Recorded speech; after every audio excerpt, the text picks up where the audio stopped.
Okay. All right, so we're going to start now. Ted Postol has been studying nuclear issues in academia, in the military, and at the highest levels at Stanford and MIT and in the US Navy. And he's going to tell us some things about our dangerous situation. By the way, I first learned about Ted Postol from Susan Eisenhower. Not that I ever met Susan Eisenhower, but she's, of course, the granddaughter of the general who warned us about the military-industrial complex. And she has programs on YouTube that are related to what Ted's going to talk about. Okay, thank you.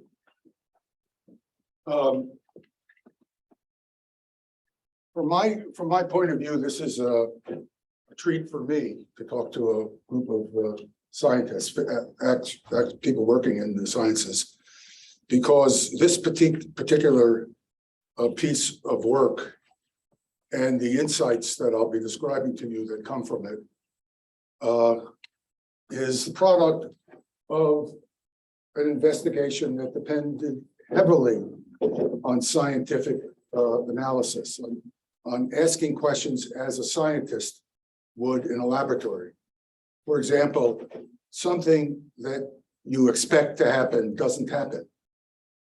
So you ask yourself, is my equipment screwed up?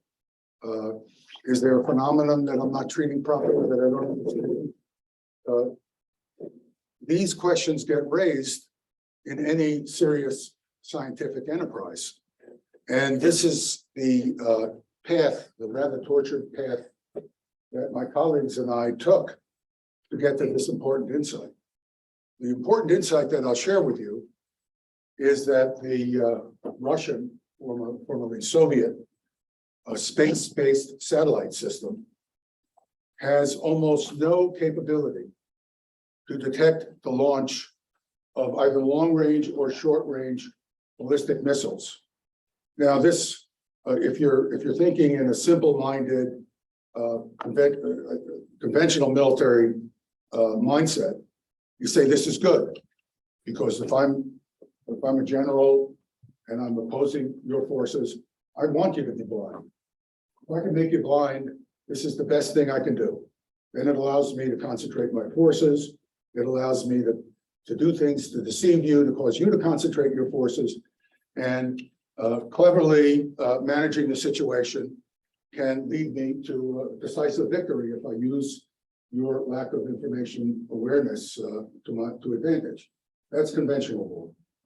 In a nuclear situation, this obvious and extremely important and fundamental truth about conventional warfare becomes the opposite situation. Do you want your adversary to not know what's going on? And that adversary might think they're under attack, and they might respond before they think you could destroy significant parts of their forces, and thereby destroy a large number of your forces. And could this lead to an action and reaction cycle that essentially results in killing a very large part of the planet? And of course, we don't know how much death and destruction could be caused by a wide-ranging nuclear exchange, because we really don't understand the physics of it.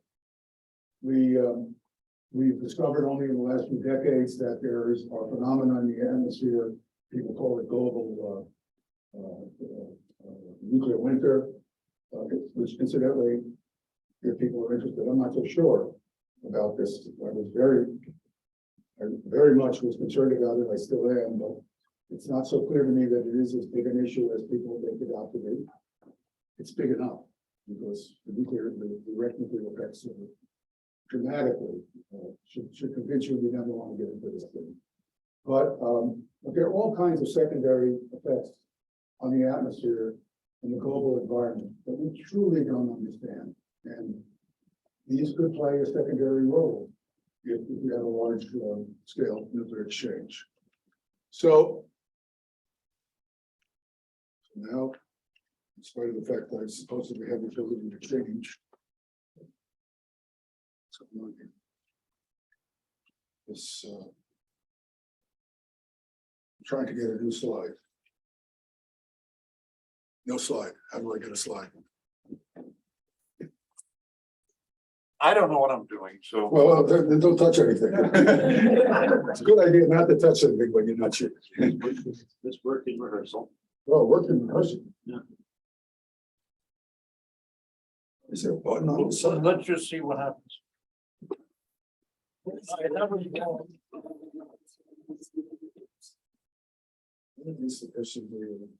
How about these?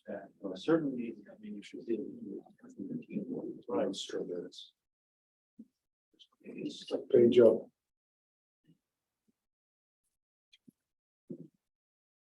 Keyboard's that too. Escape. Escapes here, I think. Yes, that was escape.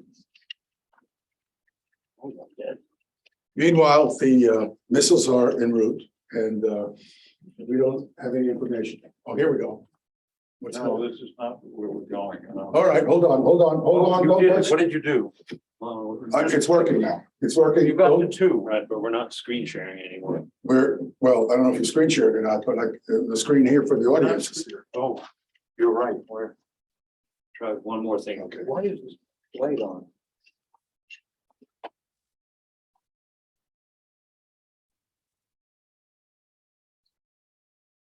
I think after screen sharing, you have to remake. You may know, you know how to do it. I have to turn it No, when off. you screen share, after you screen share, have to click back. Yeah, screen share, because Zoom is, Yeah, so you screen share first. Yeah, screen share first. See, now I can't do anything. So they have, oh, I see what you're saying. You're saying that, Click on this. now you guys just click on that. Okay, let's see what happens. Hold on. And then click No, full time. well, I think Zoom is less important than giving a talk, so let's forget it. Do we Full need- screen mode. There's full screen mode. Okay, are we still recording? Yeah, we're still Yeah. recording. Okay. Okay, now we can fix. Try again with the remote. Okay, So, sorry about that. yeah, that's okay. So there's a second issue that I'll very quickly touch on at the end of this talk. And that is the firepower of US nuclear forces are increasing, have increased actually, and will continue to increase at a fantastic level. And this was something that I discovered 3 or 4 years ago when I was looking at literature, and I couldn't find anything in the open literature about a fuse that was being developed at Sandia. This is a beautiful engineering achievement. And I think from an engineering point of view, the people at Sandia should be proud of what they did, but from the point of view of decreasing the stability, increasing the danger of an accidental nuclear war, this will add a substantial wild card into this problem. Now the United States has all of a sudden obtained 1,500 100 kiloton Trident II warheads that are now capable of destroying any land-based underground missile in Russia. And the Russians know it. And so this is in their planning, or has to be in their planning. And the most capable force for doing this mission is the Trident II ballistic missile, which is on submarines, which are now, every hour of the day patrolling in the North Atlantic and the Gulf of Alaska. And the Russians cannot see the launch of the missile.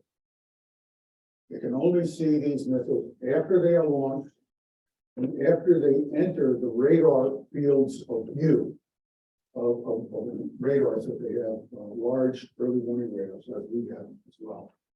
But problem is that you can lose roughly 20 minutes before you know you're under attack. And this means your decision-making time is greatly reduced. And all the evidence we have is that the Russians are taking whatever prudent measures they think they can take, as we would do. And that means that almost certainly that a large amount of decision-making has been pre-delegated in the Russian system. Now, this doesn't mean they're reckless. I object to it when people talk about the Russians as a bunch of a drunken group of idiots, which I saw a lot of at the end when the Soviet Union collapsed. But these are very capable people, and they do what they have to do, given the conditions they're confronted with. So we can be sure, without knowing any detail, that the Russians have in place a system for pre-delegating the launch of their nuclear forces. And that's not good if you're worried about a rapid, uncontrolled escalation. Okay. Let me tell you how we learned about this. This occurred in 1995. There was a false alert. It's a false alert of the Russian early warning system.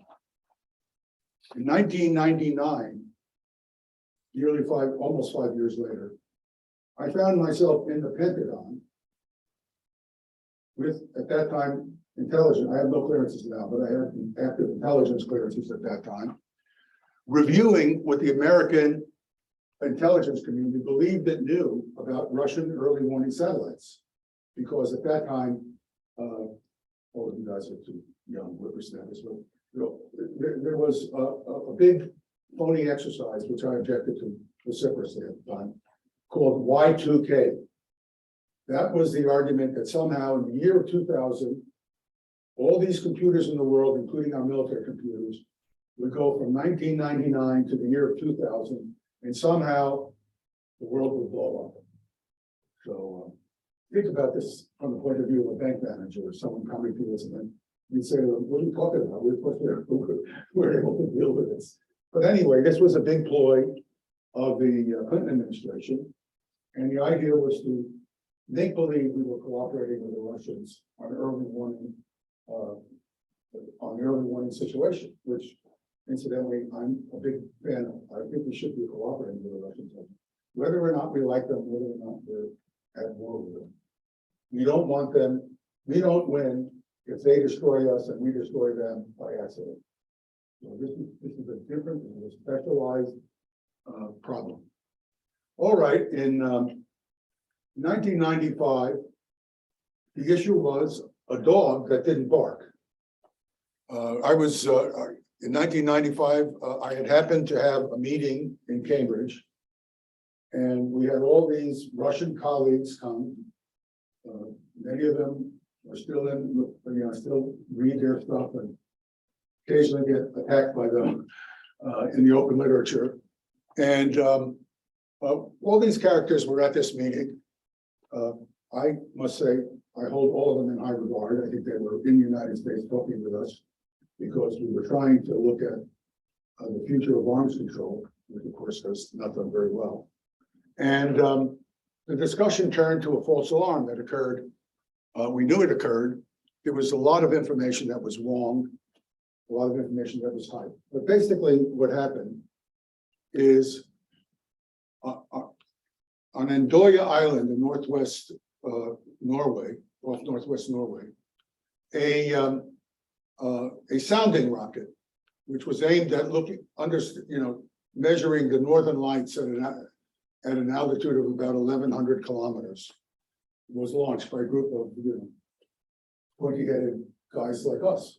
They're just out there trying to understand ionospheric phenomena. And this particular rocket was different from every other sounding rocket that had been launched from Andoya Island. It's a regular launch range operated by the Norwegians, in that it went to much higher altitude than other sounding rockets that have been launched.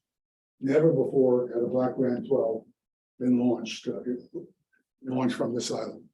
So this thing, after about 2 minutes of flight, it dropped. This was it was a 4-stage rocket of all things. And the first 2 stages are boosters that were scavenge from surface-to-air missiles. If you ever look at the older surface-to-air missiles, they typically have a large first stage. And the reason the large first stage is you really got to get this thing up to speed because you're going to be shooting at an airplane.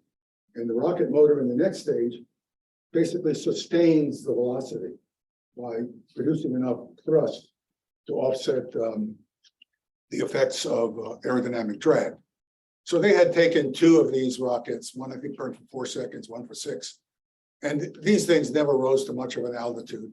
But the third stage rose to an altitude where it burnt out at roughly the altitude that a Trident II ballistic missile first stage would burn out. Now remember, you see these sensors, people always imagine you're looking at it like you're looking at it with your eyes. What you see is a radar return. There's a radar at Olenogorsk here that saw it. And you see the radar return from the rocket. And you see the noisy plume from the rocket motors burning, because the plume will reflect radio signals. It's an ionized plume. When the rocket motor turns off, all of a sudden the fluctuating radar cross section will get quiet, and you'll see the rocket stage moving under its own momentum. Of course, you have no idea what you're looking at, but what you do know is that this thing was in powered flight up until the altitude at which a Trident II first stage would go. And then there was a second stage that burned for a very short period of time. It was a 4th stage on the rocket. And this propelled the payload up to an altitude of about 1,100 kilometers in a little bit over 11 minutes. It turns out that the Russian early warning system was in deep alert from about 3 minutes to 11 minutes prior to apogee. After apogee, the alert was called off. Not only do I know this from inference, which I inferred it, but then I happen to know personally know the then general officer in charge of the strategic rocket forces in Russia. He was at this alert, and he verified this to me. So in discussion, so we have other sources as well. So we know exactly what occurred in that there was an alert. Incidentally, the Russians were not poised to launch all their forces like a lot of people were claiming. We were not at the edge of Armageddon. These guys were professionals. They were watching this thing like hawks. They didn't quite know what to do. They were certainly nervous, as I would have been in their situation, but they weren't saying we're under attack. But as I like to tell my friends, you're walking down the street and you're short of breath and you have a chest pain. Don't say that there's no problem because you haven't had a heart attack. This is an indicator that something is seriously wrong. Okay, this rocket reached its apogee at about this location here, which I'm showing you here. You notice that this location is directly in the major attack corridor from Grand Forks, North Dakota, to Moscow. Could be coincidental. But what were the Russians worried about? Why would you care? Single rocket. Who cares about a single rocket? Well, what you're worried about is a scenario that both the United States, Soviet Union, and now Russia always worry about. A phenomenon called a high altitude nuclear explosion. And most people would say, why would you detonate a nuclear explosion at high altitude? Well, both countries learned in the 1960s that a nuclear explosion at high altitude now being above 100 kilometers or so, and this was at 1,100 kilometers, will cause a pulse of multiple radiations, X-rays from the superheated debris, obviously neutrons, gamma rays. The X-rays turn out to be what are called soft X-rays. They're in a wavelength band where they will ionize a layer of air at about between 60 and 80 kilometers rather completely. Now at 60 to 80 kilometers altitude, the density of air is of course very low. And the distance between molecules is roughly the time it takes an electron to be accelerated to its maximum velocity and then be accelerated backward by interaction with a radio wave coming through. So because the density of molecules is close to that of the actual distance, you have a very efficient absorption of radio waves into thermal energy. It's a microwave wave. And now the problem with that is your radar is operating at exactly the right frequency to be blacked out. So you're dead. You can't see anything beyond this blanket that's been thrown over your head. It's very hard to. I'm constantly reminding myself of the vast amount of energy from a nuclear weapon. So I always like to show this photograph here, series of photographs. This is Honolulu on the night before a 1.4 megaton explosion was detonated 800 miles away at an altitude of about 400 kilometers. And this is what it looked like 1 second after the explosion. And this is what it looked like many tens of seconds after the explosion. And this is what it looked like minutes after the explosion. This is what the sky would look like in St. Petersburg if this were an attack, a precursor attack of some kind. You could have been in St. Petersburg. It's about 1,000 miles away. It's close enough. This is what you would have seen as a Russian in St. Petersburg. You would have known that something very big and probably very bad had just happened. Well, the reason for doing this is in the case of the Trident warhead. The Trident warhead is a very large. There are two Trident warheads. There's the heavy warhead, which is nearly 500 kilotons, 475 kilotons for purists. And then there's the light warhead, 100 kiloton warhead. That's the warhead I was referring to. That we now have 1,500 of which can destroy because of improvement in accuracy, not yield, in accuracy. All of a sudden, 1,500 warheads which did not qualify for being used in attacks to destroy Russian land-based missiles, all of a sudden are able to do this. Now, this means that there's a vast number of warheads we have to attack those targets. And there's a vast number of warheads we freed up because we have higher yield warheads that would in the past be used against those targets. So we get an optimization that we're able to optimize and increase our ability to do damage to Russia, our adversary. And that's what war is. It's a disturbing way to present it, but in sort of analytic terms, what you're trying to do is maximize the damage to the adversary with the resources you have. So we have made this gigantic quantum jump in capability. This shows you the areas that could be blacked out by a nuclear weapon with a 500 kiloton trying to yield by the detonation. And notice there are radars in Moscow. There are radars looking out into the mid-Atlantic, South Atlantic. There are radars looking into the North Atlantic.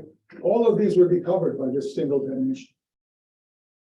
This is an attack you would take seriously.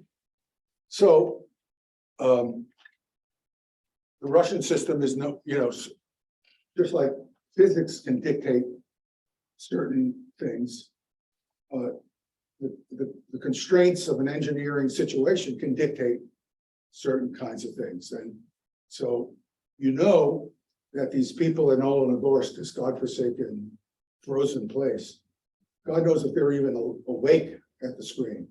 So that just like we have in our early warning radar systems, you have an automated system. The automated system looks out, says, oh my goodness, there's something we don't understand. Maybe it's nothing, maybe it's serious. It meets parameters that elevate it to the level of potentially suspicious. So an alarm goes off and immediately goes to the command center in Moscow. So all these guys in Moscow are now glued to the radar warning data. So they're watching this thing go on, and what they're concerned about is a very stylized kind of attack where you have this radar at Olenogorsk, it's blacked out, it really can't see beyond this point. So there could be a coordinated launch of submarine-launched ballistic missiles from US Ohio-class submarines, Trident submarines, into Russia, a sneak attack. So that's what they're worried about. Doesn't mean they expect it. It doesn't mean that they think it's a good thing. It's just you worry that an adversary, you sit down and you think what an adversary can potentially do, and you put it into your plans. People often attack the military for planning certain things. It's their job. Their job is to worry about things that could happen. They're not advocating it. They're not hoping for it. You may not even think it's probable. But their job is to worry about the different kinds of situations that could suddenly come up where they will have to bring together, marshal the resources to respond. So it's perfectly normal military behavior, perfectly normal exercise. So this is what they're worried about. And you can see in some cases, Moscow would have 6 or 7 or 8 minutes warning. So that means the political leadership of Moscow would not know, would not have any time to react. I can go through a timeline later if we have time. So how did this situation alert? So I'm sitting in this meeting, and of course, a lot of the people there are scientists like me. This is an MIT group, and I only brought in serious scientists in one group. And there are a lot of people who are political. They, have political connections, and because they're political, they don't move. They have clearances. So I did have all the clearances at that point. So I'm sitting here and I'm looking at this and I say, and I have this friend of mine, Valery Yaronovich. God bless him, he died a few years ago. Wonderfully honest and capable man who was an expert in Russian early warning capabilities, communications, strategic communications. So he's in this knockdown, drag out argument with an American who's claiming, oh, the Russians were ready and he's trying to say, look, be realistic, we're not that crazy, we're not all drunk at that. This was when the Soviet Union was collapsing in 1995. So all of a sudden the Soviets went from 10 feet tall to 2 feet. And they were just drunk everywhere. So so I finally couldn't contain myself and I interrupted and said, Valery, why didn't the people at the command center look at the early warning satellite data and see that there were no launches occurring in the North Atlantic? That would have settled the issue. That's what we would do. In the United States, if we saw stuff coming in on a radar, our early warning satellites would have seen it earlier, actually, because we could see the hot exhaust plumes from these rockets looking down from geosynchronous orbit. And that would have told us that something bad was beginning to happen. But the Russians sat there watching this thing for close to 10 or 11 minutes, and they didn't call off the alert until the thing started to descend. Because if it's a nuclear precursor attack, you detonate at the apogee and it starts descending, it's not as effective as it would otherwise be. That's when they called off the alert. So it's clear what they were looking for.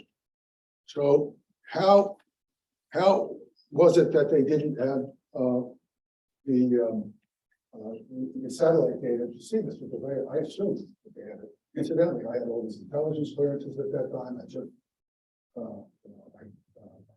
I left a job as a scientific advisor to the chief of naval operations.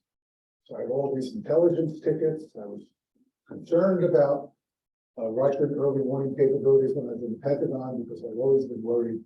One of the things that's haunted me through my career is accidents that lead to nuclear war.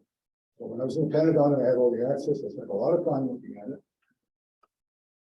The Russian system, according to our intelligence sources, is robust, redundant, can take anything, blah, blah, blah, blah. Turns out it's all a lie. It's all invented by the intelligence. I learned that 5 years after this, when I went to advise the Clinton administration, and I saw the intelligence documents they were working with. I said, my God, you guys realize that you don't have a right understanding of the system? So imagine you had a crisis at some time earlier, those of you who are interested in the Cuban Missile Crisis. An American president thinks the Russians must be aware of something that we're watching. And they have no idea of what's going on. They don't even know what we're concerned about. That could lead to decisions that start an action-reaction cycle. It's impossible to know what it could be because there's an infinite number of possibilities. That's why people tell me they understand. I would put 0 times in front of everything they say. But what we do know enough about is that the degrees of freedom in this system are uncountably large. And we all ought to be very cautious about it and think about this all the time. Okay, so we start looking at the Russian early warning system.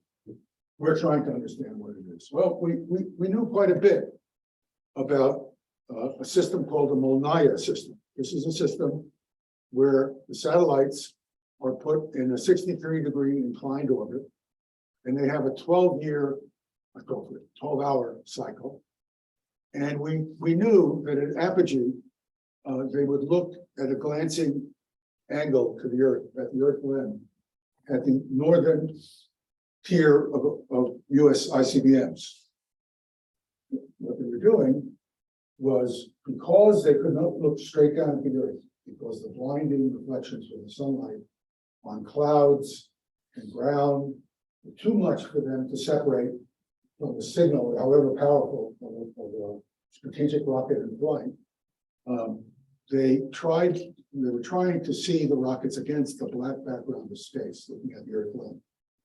So we knew that. There's another satellite constellation called Prognos, and we knew that they were launching satellites into this constellation. So we started on the Molniya system. These are just pictures of the Russian satellites. Notice they have this extremely long snout aimed at reducing reflections, so light coming in from other directions other than where they want to look. Also notice that, keep in mind that this is not a satellite you can just switch around and look. The field of view of this satellite is settled. In a 12-hour, it's just always pointing the same way. When it's at apogee, looking at the Earth limb over the US, it's pointing in the right direction. When it's off apogee, it's pointing, it's pointing into space. So I have no idea if these are real images, but I think they are. Keep in mind that this is one of the most highly kept secrets in Russia at the time. I didn't know if I was going to get arrested when I went to Russia because I was giving a talk. I agreed to give a talk at Cometa. That's the agency that builds these satellites. And I was so concerned about it that I decided I would take a risk and go to Russia and try to give a talk about it, because my experience as a researcher was, if you talk to people who are bridled by the secrecy of their system, the best way, if you're going to get anything out of them, the best way is to tell them something you know, and maybe they will confirm it in some way or say something that gives you some further insight, because people basically want to communicate. They're not, crazy warmongers, unlike some of my colleagues at Stanford. So here's what the system looks like in principle. This just shows you their locations every 30 minutes. And it turns out that this system, in its early days, required 9 satellites in order to have one of these satellites in apogee in the right direction, looking at the Earth limb. So about 2.5 hours at apogee. So if you want to say let's say that's about the time at apogee where the Earth limb could be seen. Now if you sit on top of the satellite, which is here, and you just look at the Earth in perspective, you can see how you're looking at the Earth limb. So hopefully, if things work well, the rocket plume rises above the Earth far enough that you can see it against the black background of space, so you don't have all these reflections. We know from our own technical experience, and the Russians learned from their technical experience, which was much more dangerous, that cirrus clouds are a real problem. Cirrus clouds are high enough in the atmosphere, they're ice clouds, and maybe 10 kilometers, 12 kilometers, that the water vapor, most of the water vapor in the atmosphere is below them.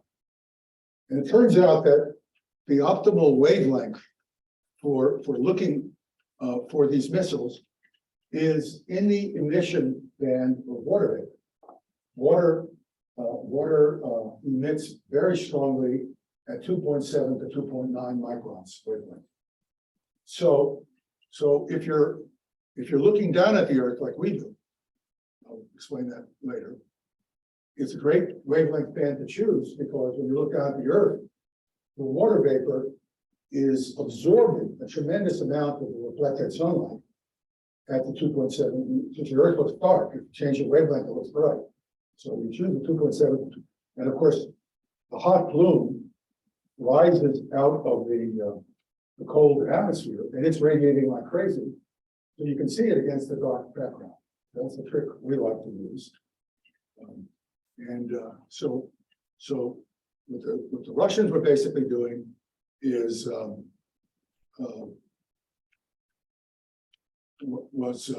looking at this Earth limb. Now they have a new satellite, which I'll talk about only very briefly, called Tundra.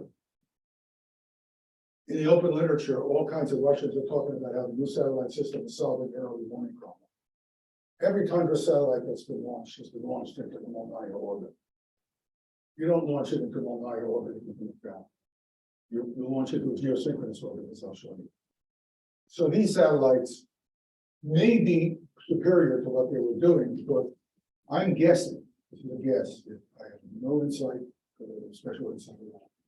I'm guessing that these satellites have a more advanced infrared array that can look at a wider width of the Earth's surface. Because if you do the arithmetic and you sit here on the satellite from about even 4 hours earlier to 4 hours later, almost 6 to 8 hours, you can see the Earth limb pretty well.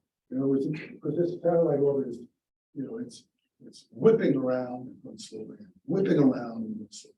So the Tundra satellites probably are able to see a wider area of the Earth limb, and probably 4 or 5 of them may be enough for them to be able to get a timely warning of US ICBM launches. We don't know that's true, but reading between the lines when you read the Russian literature, good trick. I don't speak Russian. I have good friends. I have a question. I translate it into Russian. Put it on the web. All the Russian articles come up, and then I translate those to the machine. I can read all the primary literature now. So, anyway, so all right. So we know that there are no improvements in the geosynchronous relative to what there was. But what was there? Well, they had a system called Prognos. And the Prognos system was geosynchronous. So each of these satellites is in an orbit that takes 24 hours to rotate. Earth rotates 24 hours below it. And so they look like they're hanging over the same point under their surface. In geosynchronous orbit, you have to register the location of the satellite you plan to launch. Because people are worried about interference, you know. If you really want to get an uprising in the United States, interfere with television. You know, see how people react. Nuclear war, maybe not, but television, you know. So there's all this very, very stringent international agreement, because everybody benefits. There's no reason to not agree if you're a nation state that launches into geosynchronous orbit. So it's not one of those things that the big bad Russians and the big bad Chinese and the big bad Americans do differently. We all benefit from it. So we knew what the Prognos locations were. And what we saw was, there's a Prognos 1 location over the middle Atlantic. Prognos 2, 3, 4, all the way out to Prognos 8. We had no idea what this was. Turns out the U.S. intelligence community also had no idea why this constellation satellite. They learned it from us, a bunch of pointy-headed guys at MIT, who were doing this in the open without access to any classified information. I'm not telling you this to brag, I'm telling you this because you need to keep in mind when you're talking about nuclear crisis, that there are all kinds of things we don't know. And if you meet a lot of people from high levels of government, a lot of these people think they know a shitload more than you do because they've been told. And frankly, they don't know what they're talking about. A few of them who are well-trained scientists who've been in the business, they know. There's certainly people who know what they're doing. But there are a lot of these people, you go to the White House, you don't know. I can give you a story. I've been trying to get it published, no one will publish it. A story from the Obama administration, but they had no idea what was going on in Syria. No idea at all. They published an intelligence report which was overtly wrong, and nobody in the press wants to raise a question about it or ask about it. It's incredible. So, so here are these four locations were populated at one time. We have records in the West of what satellites were where and when. These four locations were never populated, although they're registered. So we know up until recently, this Prognos 1 location was always occupied. There's some talk in the literature about Prognos 1 being empty at this time. I'm not sure that's true, but I'm in the process of looking into that. Otherwise, Prognos 1 was always occupied. The Russians would launch from Baikonur to geosynchronous orbit and place any Prognos satellite that we saw into the Prognos 1 location. It would then sit there, presumably being tested, checking it out, whatever. You know, this is a complicated instrument for all of you guys to build experiments. So you can get focused results anytime. So very complicated. It's far away in space, you know. Then what we saw, the record shows that the satellite would get, in many cases, the satellite would get moved to the Prognos 2 location. It would sit there for a little while, God knows why. Then it would go to the Prognos 3 location, sit there for a while. And then it would go to the Prognos 4 location, particularly in the 1986 to 1987 timeframe, when Pershings were going into Europe. This was a short-range ballistic missile that threatened the command centers of Russia. The Russians were going berserk over it. If we were at a time where there was an increased danger of nuclear war, that was one of those times.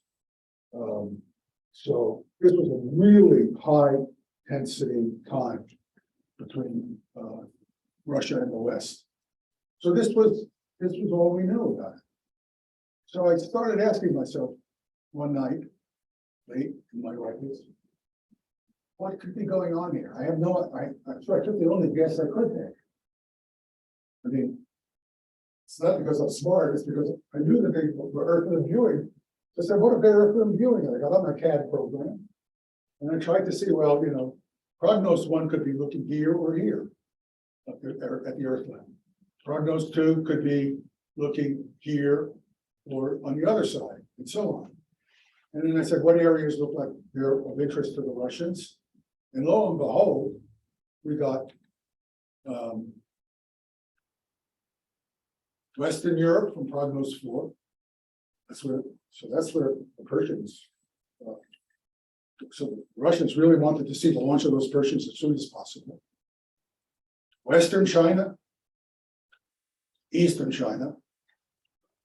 We may, our policies may have pushed Russia into the arms of the Chinese, but at that time, they were very happy to destroy each other if they could, without consequences. So the Russians very worried about, and the Chinese as well, incidentally.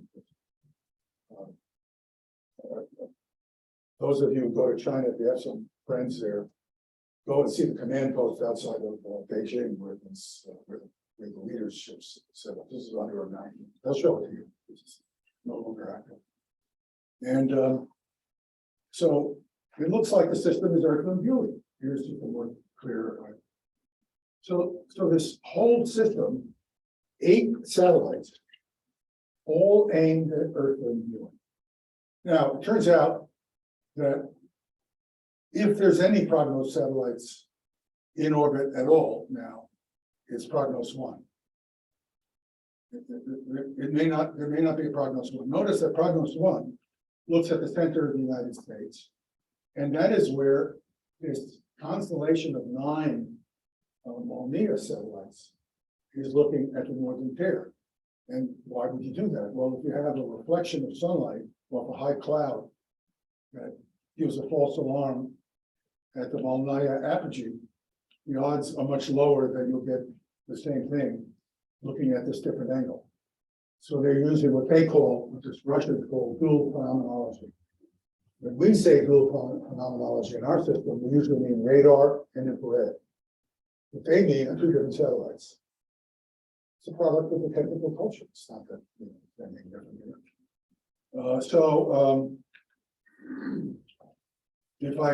If I go and look at the Prognos 1 and I go to its location here, sitting right over the North Atlantic. So I would have thought if you're looking down, this is right where you would be looking for U.S. submarine forces. But that turns out not to be true. What they're looking at is the Earthland, trying to see, they have no coverage of the North Atlantic, which is the biggest threat that they face right now. Trying to see what they do. So what is the current situation with the Russian early warning system? They have a whole bunch of satellites they've launched all into Molniya orbits. And what we now know is that the Russian early warning system is essentially limited to line of sight radars. And then that's not nothing. If you look at the buildup of line of sight radars that occurred after the collapse of the Soviet Union, Vladimir Putin was at the launch of every new radar that was put in place. He took a personal interest in building because at the time of this false alert, radars were not operating. The Russians had what I call 0 warning attack corridors from the North Atlantic. There was no radar covering that area. And they also had no radar covering the Gulf of Alaska. So the Russians were potentially in a position, but they had no infrared early warning satellites.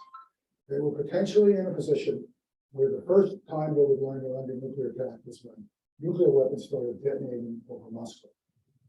Now, if you want to make your hair stand on end, think about what measures they may have put in place at that time. Nuclear weapon goes off over Moscow. What might have started happening independent of anybody surviving? I don't know. I don't think we will know, but it's not in my lifetime. But that's not a good situation. This just shows you the nightmare scenario.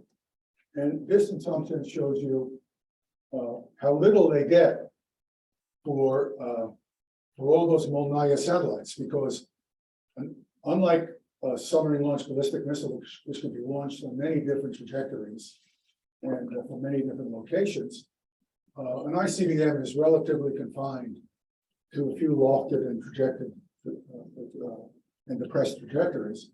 So they still have 20, 25 minutes warning from ICBM attack. But they might only have 7 or 8 minutes submarine launched ballistic missile attack. And the most accurate and capable missiles today are the Trident submarines at sea. Again, very important. Keep that in mind. All right, so this is a rough estimate of what they could see. And this incident, don't take this seriously. It could be a little over, it could be a little wider. It's just not good. You know, just doing with school teacher, I can't do all those details. This is roughly the field of view of what they can see from all this effort to have multiple satellites in Molniya orbits. They can't see anything. Maybe they see something from Prognos 1, maybe, if it's still there. And that's it. That's what their infrared space-based warning system gives us. This is what we see. Why do we see this? Because we have satellites that are looking directly down at the Earth. We have solved an immensely complex problem. I've done work, I mean, it's really an interesting problem. How do you have a bright background and pick out a relatively dim plume of a ballistic missile flying? Because basically what you have is you're looking into a large area and you have these reflections, and the missile plume is, you're getting hundreds of megawatts of power out of this plume, so you think it's easy to see. Well, when you sit down and do the calculation of what the tail of the sun can deliver from, kilometers on its side areas, it's not so easy to see this thing. There are lots of signal processing tricks for those of you who are interested. I could talk to you about it at some other time. But we do a lot of very, very clever signal processing. But one of the obvious things is if you can get your pixel size down, then the background is diminished in proportion to the area, while the target intensity is not diminished at all. The ratio of target intensity. So now you get into the science. There's a lot of very interesting science here for those people who are interested. Focal plane arrays, we now make fantastically large focal plane arrays, 4,096 by 4,096. All of these other systems that we're showing you are what we call push broom scanners. So I see here, takes me 10 seconds. 10 seconds later, I get another picture. 10 seconds later, I get another picture. What could be going on in 10 seconds? If I'm tracking an object, I have to wait 10 seconds to see where it is next. These systems probably kept us from nuclear war, but they're primitive relative to what the United States now has to do. Here's an example of a photograph of a Delta IV launch vehicle actually being inserted, as it rises out of the atmosphere. Here's the plume, and here's the rocket itself. And this is what the space-based infrared system knew. This is a new set of satellites. We started launching them in 2011. Now you may think, this to me, you pay anything you need to pay to get this kind of capability. I'll pay anything. And it's an American person worried about U.S. security. And I have money, U.S. people, I pay it. But just to make it clear that we got three things. This system was supposed to cost $5 billion to launch. It was supposed to, first satellite was supposed to be in orbit in 2002. First satellite in orbit was actually 2011. It didn't work because they could not have sun change if they needed for the $1.5 billion satellite sitting there. It's up there, you gotta get it back. Needs a sunshade to operate. So these are the kinds of mistakes that were made in this system. So we got this for $20 billion instead of $5 billion. Now, some of you should not be happy with this. I'm not. But it just shows you that, next time someone from Lockheed comes around and tells you they're a hero, you might ask them how much money they have in their pocket now because of this. This is a slide that would certainly be classified. I got this out of a briefing where the axes were cleared. And since I know a lot about the infrared outputs and time lengths of the outputs from different infrared sources, I could basically put infrared intensities, kilowatts per square radian on the scale and timelines. So now you have the access to the classified capabilities of the space-based infrared system.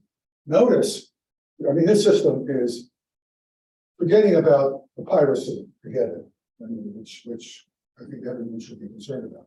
This system is a fantastic advance for everybody that I would be happy if we gave them from Russians. I don't want to get nuked because they think they're under attack. But this system now, notice it can see artillery explosions. How does it see artillery explosions? It operates in wavelengths that are where the cloud, where Water vapor is transparent. It still has an index of refraction. But it is not absorbing any light. And it turns out that you can see, an explosion on the ground, right? Rather than seeing the explosion clearly, you would see, it would be like seeing someone light up a match in a room where there's frosted glass in front of you. So you see a blur. But, if you have good systems, you can tell with great precision where that blur occurred in the center of that blur. So we have all kinds of, the only thing that I honestly can't tell you, I'm sure is right. Other things I'm absolutely sure are right. Is they have this classified, and the only thing I can think of is we can look at aircraft shoot downs. Turns out that the system is now sensitive, you can't see it in real time. But you imagine they have this explosion in signal processing capability, explosion in ultra quiet mercury cadmium telluride focal plane arrays. So these arrays are gigantic, so you can stare. You can see everything. Several tens of milliseconds per stare is all you need. So you can be looking every 30 or 40 milliseconds, get in position. You can be tracking the motion if you have the algorithm to do that. It's a plane, it's a very dim target, and it's moving. It's got to follow the laws of mechanics, unless the UN or something. But it follows the laws of mechanics, and you construct tracks. And so you can go back and say, what happened to this Malaysia aircraft? And it may have been a target that you didn't see at all, but you knew roughly where to start looking. You have very, very powerful computer programs to look for anomalies. You find some anomalies, you seem to construct tracks, and lo and behold, you get some data. It's not necessarily data that can't be used tactically and maybe doesn't give you the final answers, but it helps. So these systems are in place now and improving at an astronomical rate. And they are really going to get much better in the next few decades. And that's good. That's good for stability. That's just a picture of the satellite to make you feel about how your money is spent. All right, so let me just finish with one other thing, and then I'll stop. I'm right over time. So, there's a point of instability that is really important that has been missed. Unfortunately, this was classified by the U.S. government. Another thing that the joke in my community is I seem to come up with, I seem to find all these classified results over my career. It turns out to be true. It's amazing. It's more amazing to me than it is to the people who think it's amazing. But in any case, the Sandia was working on a very exotic concept called the birth height compensating fuse. Sandia is a superb engineering operation. These guys really know what they're doing. And they implemented this thing because someone asked them to do it. Now, if there's someone to be blamed for this, it's not the Sandia people. It's the people in Washington who violated the Congress, the congressional statute that said you will not do this. In other words, Congress told the Department of Energy and Department of Defense, you will modernize our program of nuclear strike capabilities to improve our reliability, but you will not modernize it to improve the strike capabilities. You could disagree with that. There's an argument to be made both ways. I accept that. But this was what Congress mandated. And somebody told Sandia to go out and do this. And of course, if I were at Sandia, I was at a national lab at one time in my career, I would have said, wow, this is a great idea. Let's show our country what we can do in support of its security. So they went and did it. But it was totally classified. And I wrote an article about it. And they were trying, all of a sudden, all the lights went off in government saying, this guy Postol doesn't know what he's talking about. You have no idea how many times I have not known what I'm talking about. And then all of a sudden, a guy from the Washington Post goes out and interviews the retiring head of Sandia National Laboratory. Now, this guy, I don't know him. I've never met him. But I'm sure he's very proud of his accomplishments as a scientist supporting the country.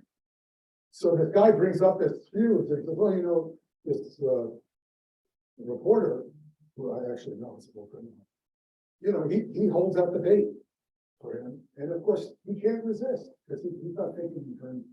He probably doesn't even imagine that it shouldn't classify because, you know, the program that they were doing. It's just an engineering program. Anyway, all hell breaks loose. And I don't know what happened, but I'm sure he is still licking his wounds. And I'm sorry that happened.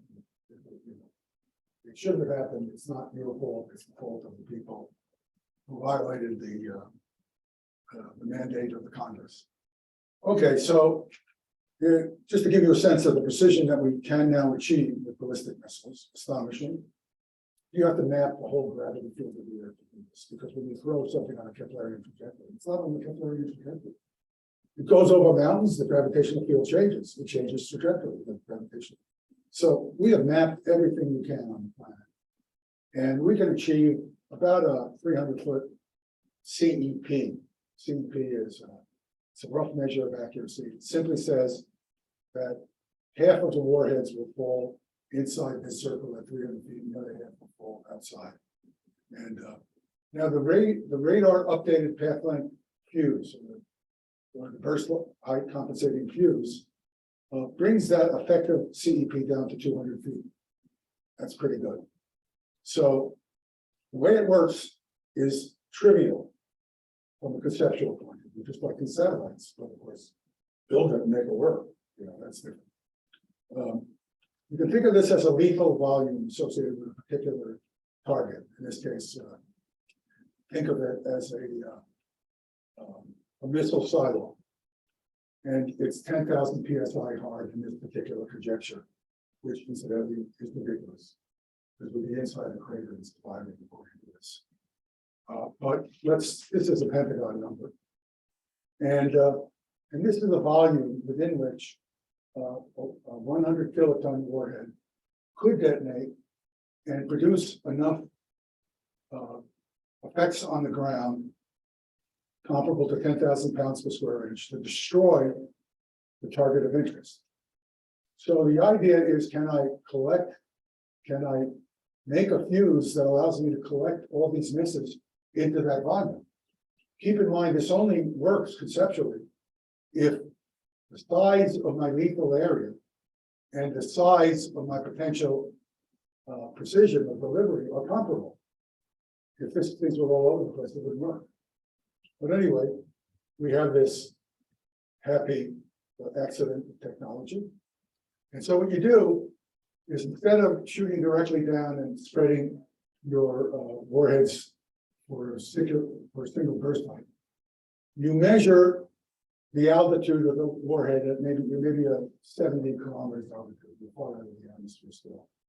And you measure your altitude. Now, the laws of Keplerian trajectories are exact, assuming you have all the gravitation and stuff. So if you're at a slightly higher altitude than you should be, then you're going to overfly this target. And you know, you should be able to know how much you're going to overfly the target. If you're lower than the expected altitude, you will underfly it. So what you do is you say, okay, since I've got so much precision already, I'm going to move my aim point here. And so now I'm going to collect all these warheads that would have fallen short, and all these warheads that would have fallen, because I count this warhead as a kill, because what happened is it would have landed here, but it went through the volume and it detonated. So now I have, so if I look at the increase in kill capability, here is 100 kiloton Trident warhead against a 10,000 pounds per square inch target. If we have a 300-foot CEP circle error probability. Notice that the kill is 0.55, but now it's over 0.9. But 10,000 PSI. Well, we have, when the Soviet Union collapsed, we got all the notes from a leading ICBM designer at the Hoover Institute at Stanford, obviously all in Russian. And one of my colleagues, who's former Russian, very technical skilled guy. This guy is really capable technically, so it's not just the reader of Russian. So he gets all this stuff and he pulls it out.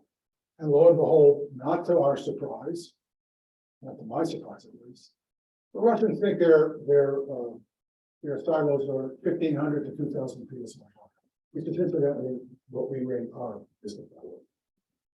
So they think theirs are as hard as ours. And look at the probability of kill. 1.0.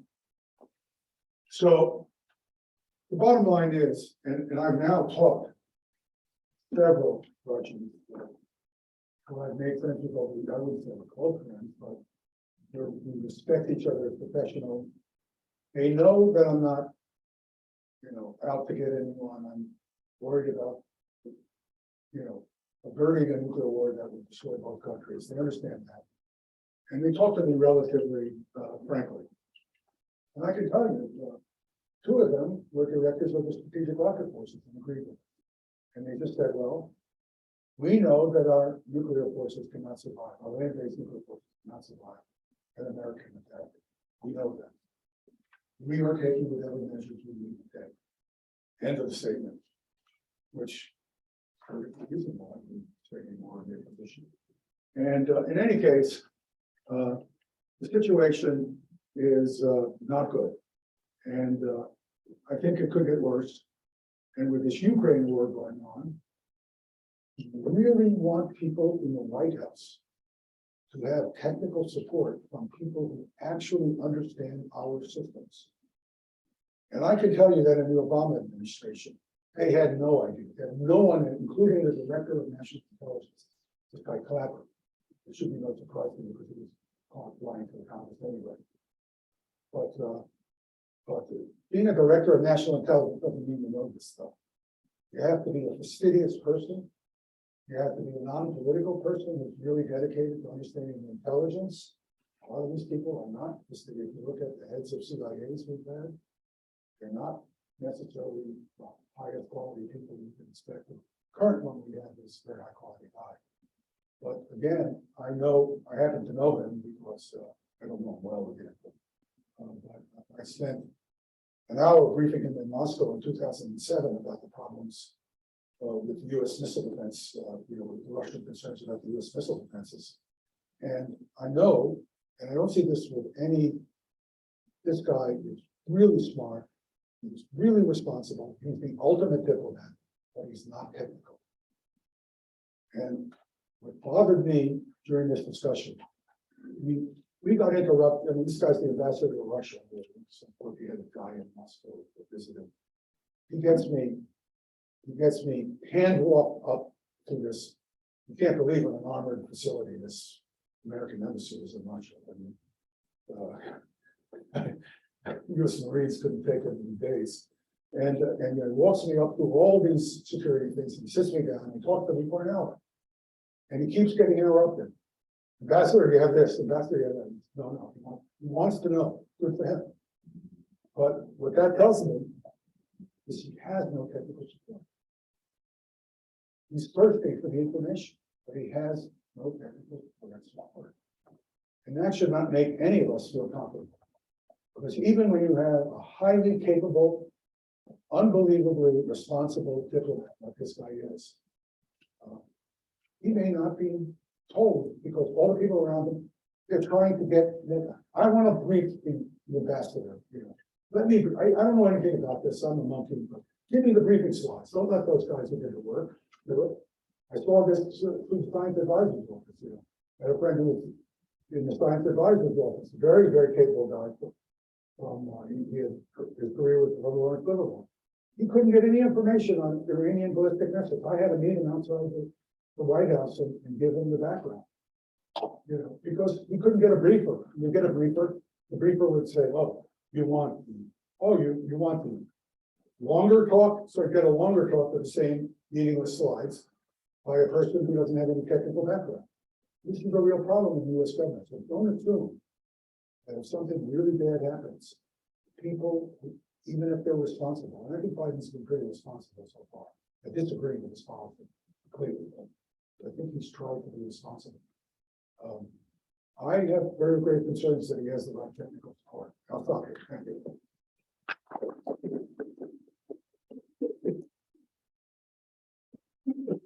Well, let's have questions, both from people in the audience here and from anybody on in Zoom land. Incidentally, I don't have COVID. I hope not.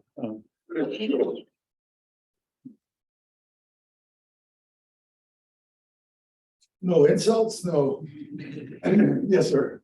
I think I made it simple as possible. If we make a simple model, in general, the US administration is not saying, the Russian administration is not saying. What are we afraid of? They're talking about nuclear Armageddon. Are we afraid of each other in the states primarily? Is that really? Well, that's what I'm afraid of. I can't tell you what we're afraid of. We're in a war. We're in a war where I share my views with you, but please understand, I don't expect you to share my views, okay? I'm just saying what tonight I'll be more open about it, and I'll probably get tar and feathered. So if those of you who are interested in the tarring and feathering may want to come to that. But we're in a war with Russia that Putin, who is not unique in spite of all this demonizing of him. Like, he's not a nice guy, I'm not saying, you know, neither is Mohammed bin Salman, who we feel, you know, these guys are big time guys. You would never want them for your friend. It's true of almost everybody in the Congress I've worked with. I'm happy to work with them, but I never want them for a personal friend. They have a different view of the world, and, you know, they're living at a different level. Putin sees Ukraine as an existential threat to Russia. And he sees it as an existential threat. I'm not saying he's right or wrong. I'm just saying that's what he sees it as an existential threat because the West has talked about being part of NATO, in spite of all the pathetically dishonest statements that are being made about NATO people, is an alliance against Russia. I mean, you have to be totally brain dead and live in a cave all your life to believe that NATO is a passive defensive organization. Just look at its history. And we can talk about that if you're skeptical. And so he looks at it. The United States, NATO, but the United States is the big player, has been pumping modern Western weapons into Ukraine, basically since Russia took Crimea in 2014. There's been a buildup of the military capabilities there. Understandable, right? You know, I'm Ukrainian. I don't want these guys rolling over me every time they think, you know, I'm not doing what they want. So I'm not unsympathetic to the Ukrainian situation, but I'm just trying to put facts on the table. So this guy sees Ukraine as an existential threat to the future of Russia, because it's going to be a big military power right on the border, which incidentally is the greatest tank country you'll ever find. You know, it's flat.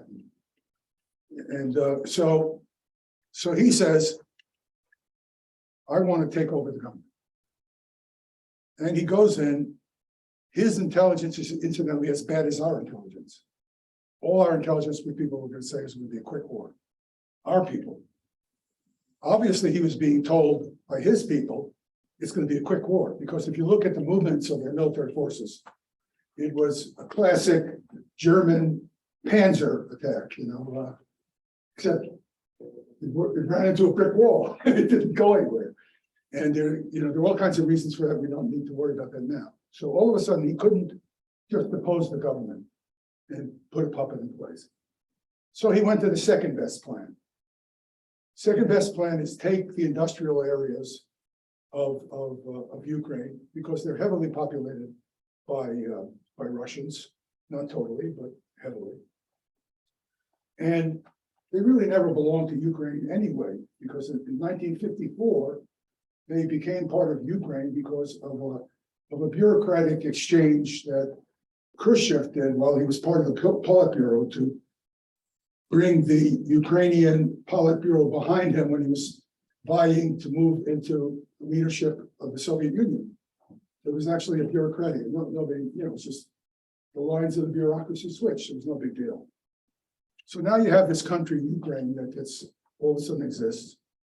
And there's high levels of tolerance, but also high levels of intolerance. And you got this maiden revolution that occurs in 2014.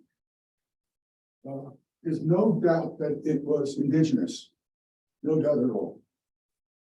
What happened is Yanukovych, who was the elected president of Ukraine, he was elected. There was no shenanigans. Nobody disputes that his election was good. He carried all the eastern provinces and won by a hair's-breadth. And he was playing footsie with the European Union, and that was a great concern to Putin because he didn't want Ukraine to become captured by the West. So he offers this Cadillac deal, much better than what the EU was offered. Yanukovych to be aligned commercially and politically with Russia. Yanukovych, under a lot of political pressure, agrees to do it. Kyiv is it's in the western part of Ukraine, which is really pro-Western, and the place explodes. So there's definitely an indigenous reaction there. But what happens? The United States is pumping all this money into Ukraine at the same time. If you look up this Nuland, this character Nuland, this deputy secretary of state, she gets caught on the phone talking to our ambassador in Ukraine about who should be the next prime minister. The Russians intercept the phone call because she foolishly doesn't use encrypted lines, which is amazing from my point of view. And they publicize it. So the United States, and it's known that billions of dollars was going in to support these different groups. Many of these groups were neo-fascist groups, ultra-nationalists, because they wanted Russia out. And if they want Russia out, we're going to support them. Good old American policy, look at Chile. And so Putin is there, he's looking at this, and he's complaining to the West, he's being public about it. So now, he gets to a point where he really thinks that he can't do anything more other than take the place over. Again, I'm not trying to justify what he did. I think what he did was wrong and brutal. But, I'm just, this is existential for him. And so he gets to the point where he says, I'm going to go in. I'll take the industrial part because it really belonged to Russia anyway. That's his reasoning. It's not true. Not true. But, we incorporated into this. Ukraine didn't Donbass, Luhansk. That was not part of Ukraine naturally. That wasn't part of their culture. That was Russia in '54. And so I'm going to take that back. Now he's really getting hit very badly and he's losing militarily. So what's the next choice? Destroy Ukraine. Destroy it, because if you destroy it, it can't be a threat to you. And that's the stage we're now at. Again, I'm not trying to put a fig leaf on this. I'm just telling you how I see it. Now, I have no solution. And the way to put me on the line now is to say, how do you solve this problem?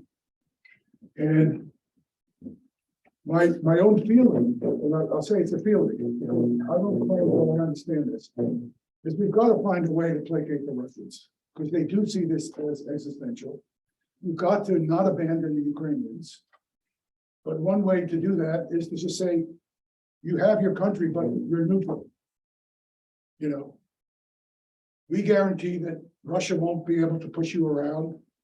We'll give you enough military capability that, we'll help you, but you're not NATO. You're a neutral power, like Finland used to be. Isn't Austria neutral? Austria's neutral. Yeah. I think they're neutral. I may have looked right. But in any case, Russia, now you might argue, as is common now in the political science world, because political science means I don't understand the politics of the world or science of it. The American system. You say, oh, this country has no right to beat up on its neighbor. Oh, gee, I remember 60 years ago, there was a Cuban Missile Crisis. What were we doing?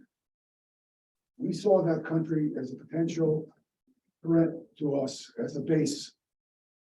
It was a Russian base in our hemisphere, the American hemisphere. And we risked going to nuclear war to deny them that.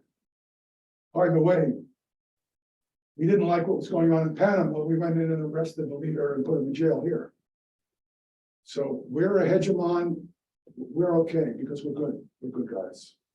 And the Russians have no right to this. Well, it's not a matter of right or not. It's a matter of just like the laws of physics.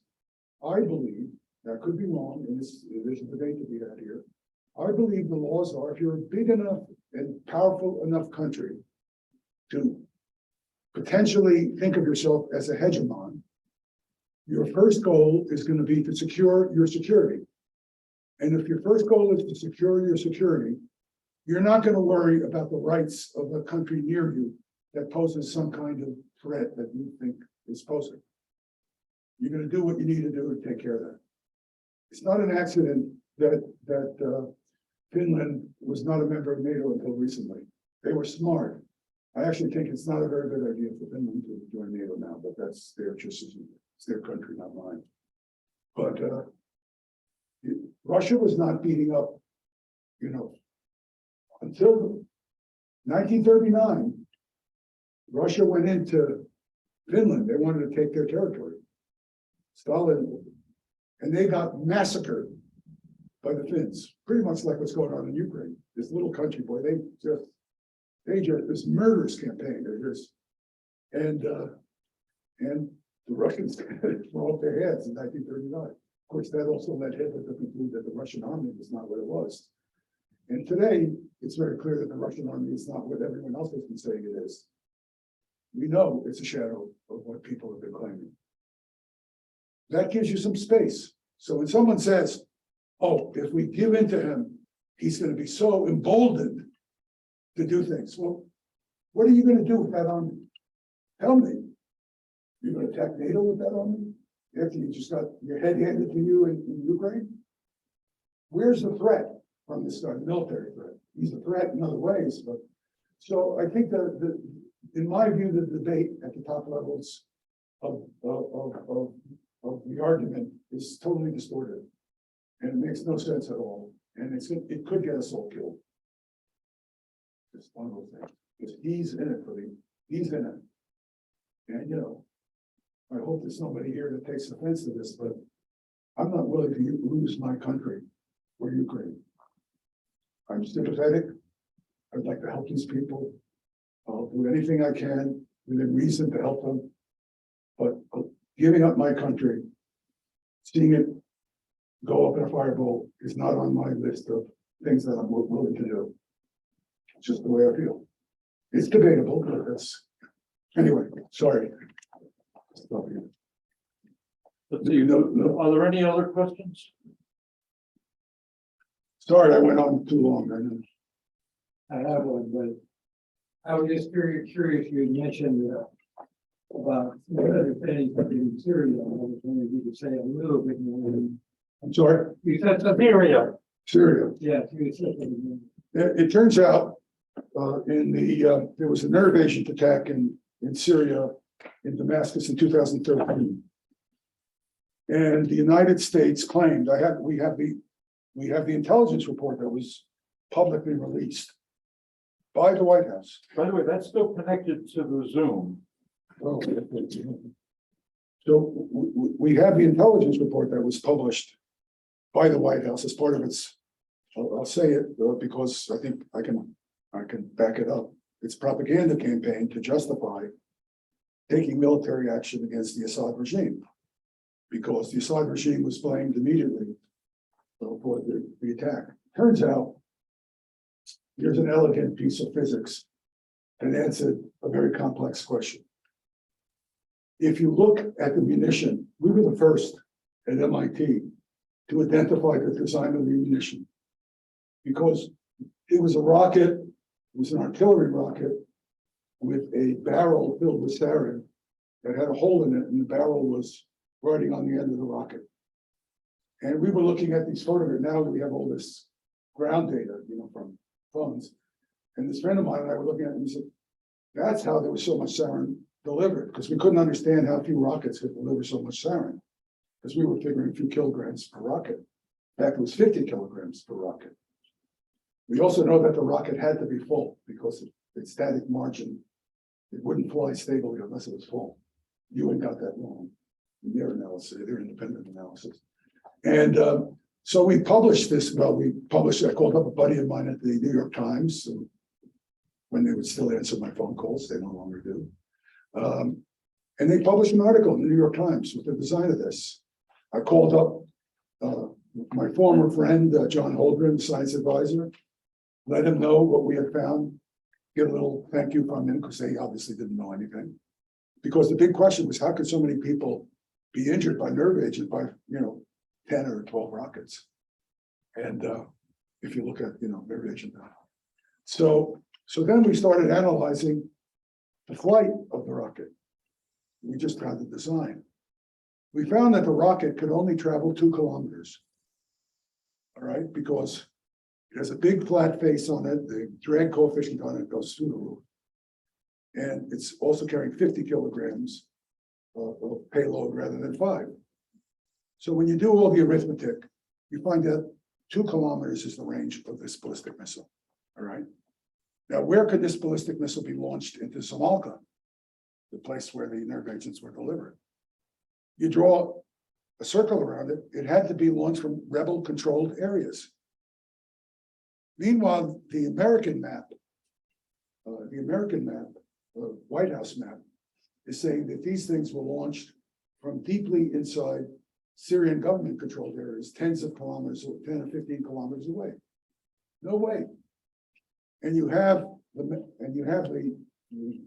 intelligence report in the text saying, well, we have these fantastic satellites. I showed you some of the stuff we can do, So it's reason we can see the launch of an artillery rocket. We can't tell where it's going because it doesn't turn long enough for us to get a good track on it. But we certainly can see the launch. But we can't see the impact of these because when they hit the ground, there's no explosive charge in them. They just hit the ground and splatter. It's good enough, right? You just want to kill people and not an optimal nerving. So you have this intelligence report from the White House saying that they were launched from inside. It's the Assad government's responsible. They were launched from inside Syrian government-controlled areas. Not possible. Not physics tells you no. That they saw the impact points. Physics tells you no. And that it's unambiguous that the Assad regime was responsible for this vicious attack. Well, the answer is that almost certainly rebels attack these people to create what's sometimes called a false flag attack. You make it look like the other guy did it, or you try to make it look like that, and you get the American Air Force to provide close air support for you. We were going to go in there and just devastate. And incidentally, if we had done this, if Obama had followed through with his instinct at that point, Damascus might have been under control of ISIS. Because ISIS was at that time was planning a big offensive. And we know they were mobilizing.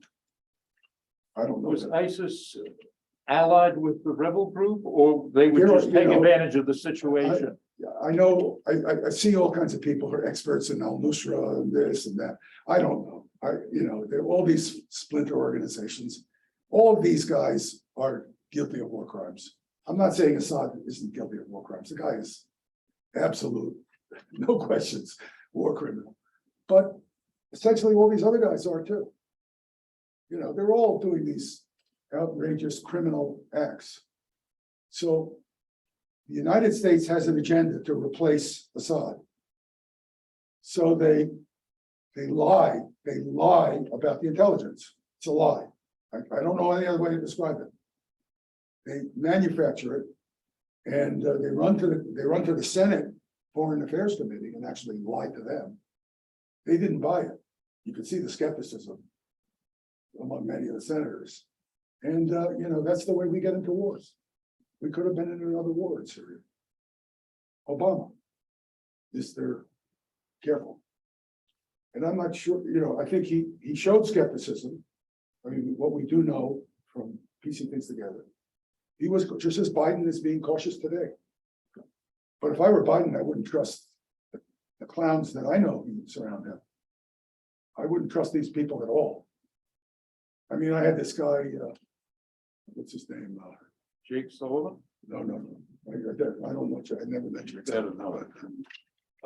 Calden Cole, his name is. He was at Stanford. This guy knew nothing.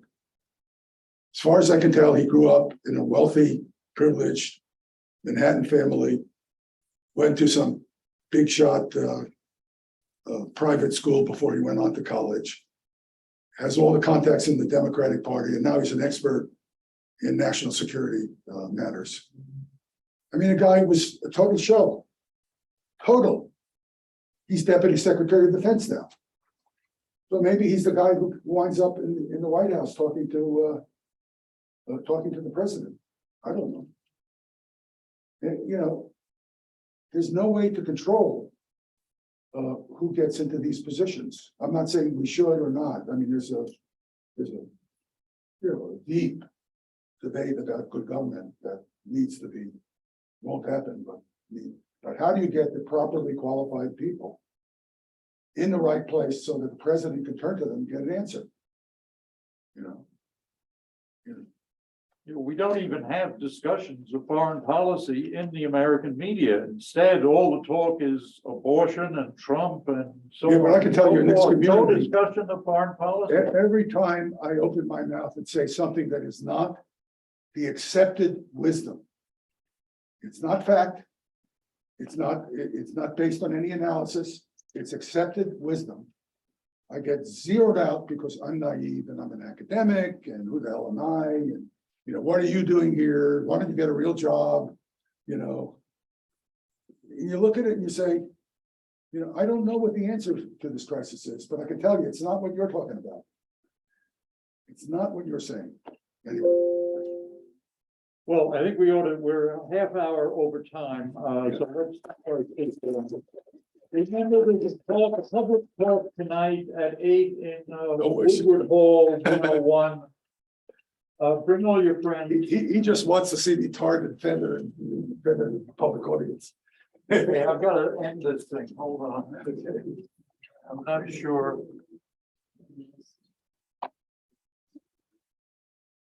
Okay, so the way I've always done it at home is just stop share and then end. And then end meeting for all.